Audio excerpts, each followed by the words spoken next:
Okay, so today's lesson is renaming fractions as mixed numbers, and this is a review. Alright, so we're going to go ahead and do our first one here.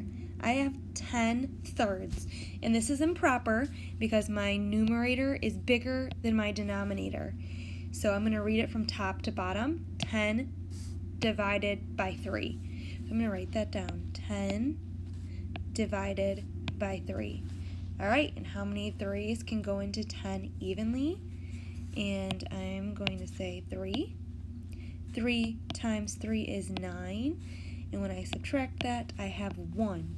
So now I'm going to rewrite my improper fraction as a mixed number. I have 3, which is my whole number, and I have 1 left over. That becomes my numerator, and what was I dividing by? 3. You can also see that we keep the denominators the same as well. Alright, now this one is a little bit different. I already have a mixed number, but as you can see, I still have an improper fraction here. So sometimes this happens and I still need to fix my improper fraction.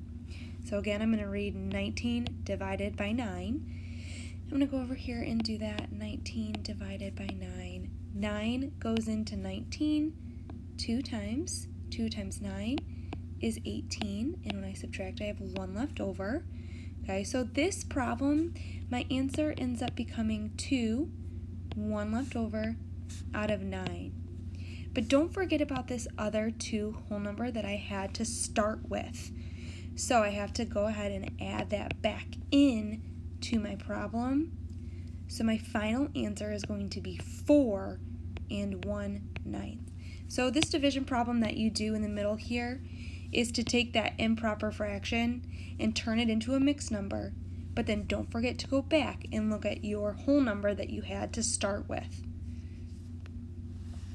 Alright, and for problem number 3, 14 divided by 4, it's improper, so I'm going to write it like I see it, 14 divided by 4, and how many times can 4 go into 14 evenly?